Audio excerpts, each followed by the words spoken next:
নমস্কাৰ বন্ধুসকল, খ্ৰীষ্টমাছৰ হৃদয়ৰ পৰা অভিনন্দন জনাই আজি বৰদিনটোত অলপ ডাঙৰ কথা এটা আলোচনা কৰোঁ আহক। প্ৰেম এনে এটা শব্দ যিটো শব্দ আমি আমাৰ বন্ধুসকলৰ বাহিৰে কাৰো ওচৰত ক'ব নোৱাৰোঁ।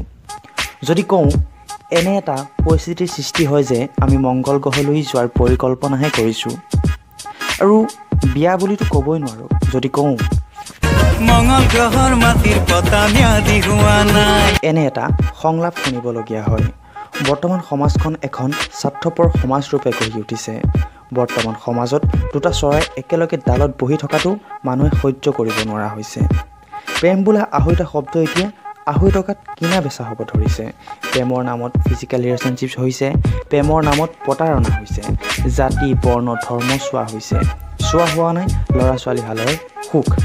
এটাই প্ৰশ্ন, ছোৱালীজনীক আনি কি খুৱাবি, কি পিন্ধাবি? কিন্তু চাওক, এনে এটা দিন কাৰো অহা নাই যি খাব নাপাই মৰি গৈছে। কম বেছি পৰিমাণেতো চবেই খাইছে। কিয় আমি প্ৰেমৰ পৰা ল'ৰা ছোৱালীক আঁতৰত ৰাখোঁ?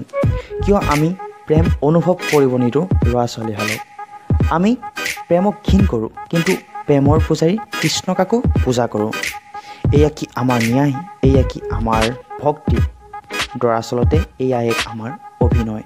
গতিকে ভক্তিত অভিনয় নকৰিব, ল'ৰা ছোৱালী দুটাৰ সৈতে ডিল নকৰিব। পজিটিভ থিংকিং কৰক।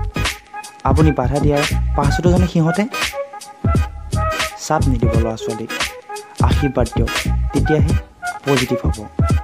নহ'লে আপুনি যি সন্মান ৰক্ষাৰ বাবে ল'ৰা ছোৱালীক চাপ দি আছে, বাধা দি আছে, সেই বাধা বা চাপে এদিন আপোনাৰ সন্মান বিঘ্নিত কৰিব। ভিডিঅ'টোৰ জৰিয়তে এইটো ক'ব খোজা নাই যে ল'ৰা ছোৱালীক শাসন কৰাটো পাপ।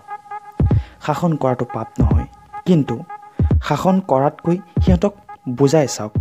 কিয় নুশুনিব? সিহঁতটো আপোনাৰেই সন্তান। সিহঁতৰো মুকলি আকাশৰ তলত উৰিব মন যায়।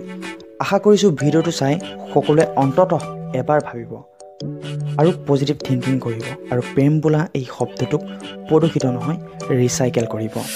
আৰু যিমান পাৰে ভিডিঅ'টো শ্বেয়াৰ কৰি দিয়ক, যাতে সকলোৱে পজিটিভ থিংকিং কৰে আৰু আমাৰ সমাজত প্ৰেমৰ এক নতুন জাগৰণৰ সৃষ্টি হওক।